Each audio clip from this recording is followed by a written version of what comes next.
Today, the leader of its parent company writing in the New York Times, "We are struggling to make sense of this unconscionable act and the vitriol that has been directed at our colleagues who have been barraged by threats," but acknowledging, "We know the health system does not work as well as it should, and we understand people's frustrations with it." What sources describe as this deepening fixation on United Healthcare came as Mangione was increasingly isolated from his family and stopped posting on social media. His alleged writings show a progression from fixation to formulation of a plan to kill. David? Aaron Katersky with late reporting on this notebook tonight. Aaron, thank you. We turn now to the alarming images tonight, the frightening moments on an American Airlines flight from LaGuardia Airport here in New York to Charlotte. Moments after takeoff, a bird strike leading to engine failure, the plane then relying on the other engine for an emergency landing at nearby JFK Airport. Here's Whit Johnson tonight. Frightening moments on board an American Airlines flight shortly after takeoff from New York's LaGuardia Airport. It appears we have an engine failure, but we're still kind of working through to figure out what's going on. A passenger recording as a bird slams into one of the plane's engines, bursting into flames. We hit birds on the way out. Flight 1722, bound for Charlotte last night, had 190 passengers and 6 crew on board. The plane just immediately started, it was a loud bang, and then the plane just started shaking like crazy. I mean, everybody on the plane was visibly upset. The aircraft, powered by its second engine, diverted to nearby JFK Airport, landing safely without injuries. American Airlines saying in a statement, "We are grateful to our crew for their professionalism and apologize to our customers for the inconvenience." And David, we've seen just how dangerous these bird strikes can be. You'll remember back in 2009, the so-called Miracle on the Hudson. That flight also from LaGuardia to Charlotte, making that now famous emergency landing on the water. This time around, a much safer outcome. The flight rescheduled and then departed this morning.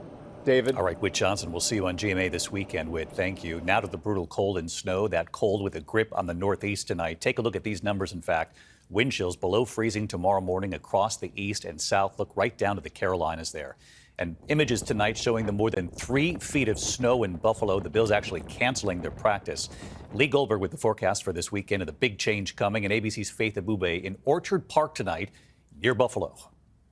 Tonight, after whiteout conditions brought travel chaos to the Great Lakes region, shutting down interstates and leaving hundreds of abandoned and wrecked vehicles in its wake, the snowblowers out in force. Weary residents racing to clear snow from the third major storm in 2 weeks. And this right here is a car? That is a car under there. Outside Buffalo, in the village of Orchard Park, amid 38 inches of heavy, wet snow, we found 80-year-old volunteer firefighter Ron Trigger Dirkholtz shoveling. I take it easy. I mean, I'm doing as much as I can, but I don't get carried away. Not far from there, the town of Eden hitting the jackpot, a whopping 42.5 inches of snow. It's all driven by an epic Arctic blast that extends all the way south. Steam rising off Lake Superior in Duluth, Minnesota, where it felt like negative 22 degrees this morning. And in Chicago, it wasn't much warmer. Commuters bundling up in -6 wind chills. And David, here in Orchard Park, homeowners clearing snow, also dealing with bitter cold temperatures, expected to feel like 1 degree in the overnight hours. David. Look at that snow. Faith Abube tonight. Faith, thank you. Let's get right to Chief Meteorologist Lee Goldberg from our station here in New York, WABC. And Lee, of course, this brutal cold again tomorrow, and then a big change coming.